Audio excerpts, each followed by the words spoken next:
السلام علیکم ورحمۃ اللہ وبرکاتہ۔ مولانا طارق جمیل صاحب کے بیٹے عاصم جمیل کا تقریباً منگل کو غالباً انتقال ہوا تھا۔ آج 8 سے 9 دن گزر گئے ہیں اور سوشل میڈیا پہ اسی دن سے انہی باتوں کا تذکرہ ہے۔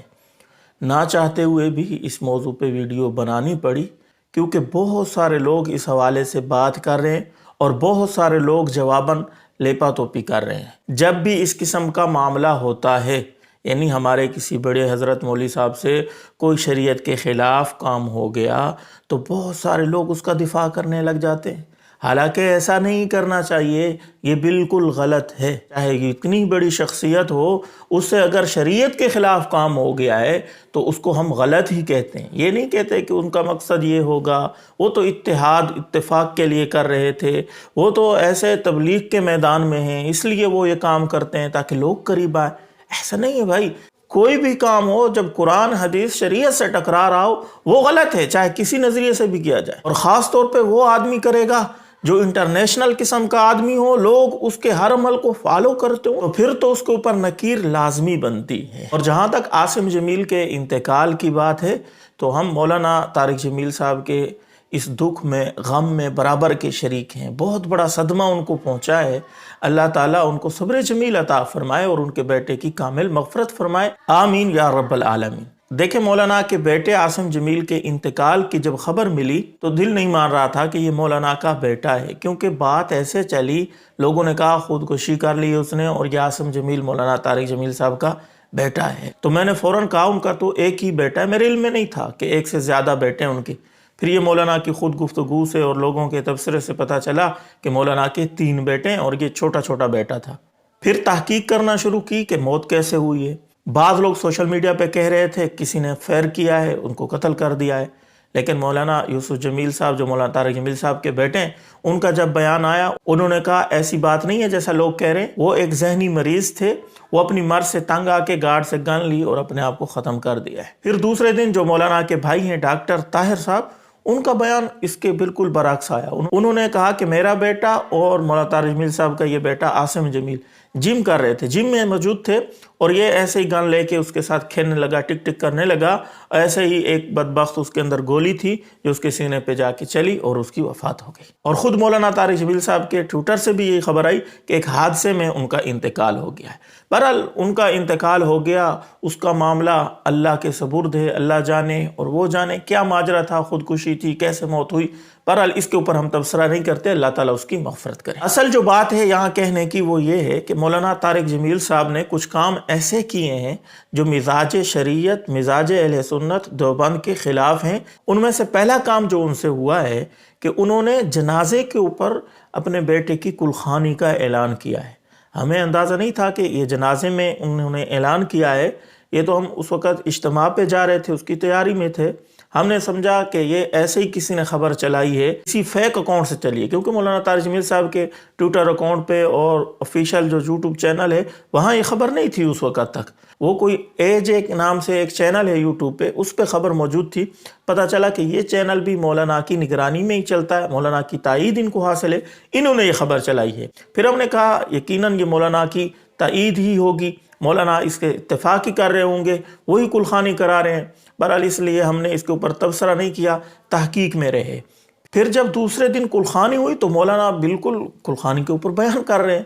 پھر یہ تھوڑا سا عجیب لگا، لوگوں نے باتیں بھی کی کہ اتنا بڑا عالم ساری زندگی جو کہتا رہا کہ کامیابی اللہ کے ماننے میں اور نبی علیہ السلام کے طریقے میں ہے، وہ خود نبی علیہ السلام کے طریقے سے ہٹ کے کام کر رہا ہے، تو لوگوں کو بہرحال ہم نے کسی طریقے سے خاموش کرانے کی کوشش کی کہ ہم تحقیق میں ہیں، ابھی نہیں پتہ چل رہا کہ یہ کیا ماجرا ہے سارا۔ اجتماع سے واپس آئے تو میں نے کسی آدمی کے سامنے یہ بات رکھی تو اس نے کہا بھائی آپ کو نہیں پتا، مولانا طارق جمیل صاحب نے جب جنازہ پڑھایا تو جنازے کے فوراً بعد خود کلخانی کا اعلان کیا۔ میں نے کہا اچھا۔ پھر میں نے وہ جنازے والا پورا مکمل بیان سنا تو اس کے اندر واقعی آخر میں موجود تھا کہ کلخانی، اس کو ہمارے معاشرے میں ختم قرآن کہا جاتا ہے، وہ ہم جمعرات والے دن اتنے بجے کریں گے۔ تو مولانا کی زبانی سے جب میں نے یہ سنا خود تو میں بڑا حیران ہوا کہ اتنا بڑا عالم پوری زندگی اسی میں لگا دی، جس نے کہ اللہ کی رسول کے ماننے میں، اس کے طریقوں میں کامیابی ہے، اللہ کے رسول کے طریقوں سے ہٹ کر زندگی گزارنے میں کامیابی نہیں ہے۔ وہ خود ایسے طریقے کے اوپر عمل کر رہا ہے جو نبی پاک کا طریقہ نہیں ہے۔ اور یہ کون کر رہا ہے؟ انٹرنیشنل قسم کا آدمی جس کی ہر بات کو لوگ فالو کرتے ہیں۔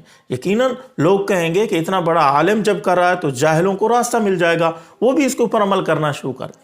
میرے دوستو یاد رکھیں یہ بات، ہمارے لیے حجت اللہ کا قرآن ہے، نبی پاک کا صحیح فرمان ہے، صحابہ کا اجماع ہے، اور کسی امام کا قول ہے مقلد کے لیے۔ اس کے علاوہ کسی پیر کا، کسی بڑے آدمی کا، مولانا کا، مفتی کا کوئی فعل عمل ہمارے لیے حجت نہیں ہے۔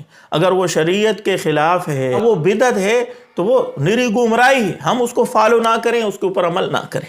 پھر مولانا نے اپنے بیٹے کی اس موت کے اوپر جو خواب بیان کیا اس گلخانی میں، وہ بھی بڑا عجیب تھا۔ خواب 2 خواب بیان کیے۔ ایک خواب تو بڑا عجیب تھا، کہتے ہیں کہ ایک پشاور کے غریب خاندان کے ایک مولوی صاحب ہیں، ان سے 1-2 دفعہ میری ملاقات ہوئی ہے، کوئی خاص اتنا رابطہ نہیں ہے، وہ ادھر آئے نہیں ہے، اور مزے کی بات ہے کہ وہ یہ بھی نہیں جانتے کہ عاصم جمیل طارق جمیل کا بیٹا ہے۔ وہ فون یا کال میسج طارق جمیل کو رہا ہے، عاصم جمیل کے متعلق خواب دیکھا ہے، اور خواب کو پکا کرنے کے لیے مولانا کیا فرما رہے ہیں کہ وہ یہ نہیں جانتا کہ عاصم جمیل طارق جمیل کا بیٹا ہے۔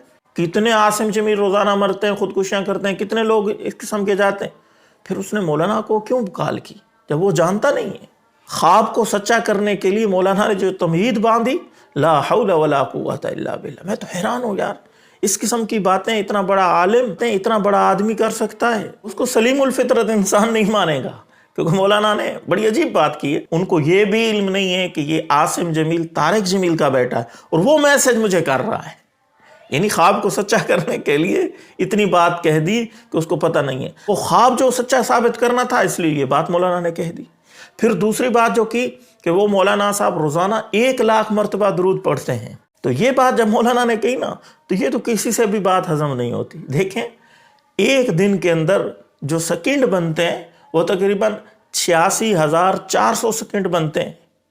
24 گھنٹے کے 86,400 سیکنڈ بنتے ہیں، اور درود پڑھنے میں کم از کم ایک دفعہ جو چھوٹا سے چھوٹا درود ہے صلی اللہ علیہ وسلم، یہ پڑھتے ہوئے کم از کم 2 سیکنڈ لگ جاتے ہیں۔ یہ کیسے ممکن ہے کہ ایک انسان 24 گھنٹے میں 86,400 سیکنڈوں میں 1,00,000 مرتبہ درود پاک پڑھ لے؟ ہاں، البتہ اگر اس کو فرشتہ مان لیں تو پھر شاید ممکن ہو جائے، لیکن پھر بھی ممکن نہیں ہو سکتا۔ دیکھیں، اگر انسان کھائے پیے نہیں، اپنے تقاضے حاجات پوری نہ کرے، سوئے نہیں، دوسرے دنیا کے کام کاج نہ کرے، صرف درود پڑھنے بیٹھ جائے، پھر بھی 1,00,000 مرتبہ 24 گھنٹوں میں نہیں پڑھ سکتا۔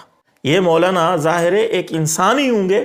1 گھنٹہ کھانے کا نکال لو، 1 گھنٹہ عبادات نماز وغیرہ کا نکال لو، پیچھے بچے 22 گھنٹے، 22 گھنٹوں میں کم از کم 5 گھنٹے سونے کے نکال لو، تو 17 گھنٹے پیچھے بچتے ہیں۔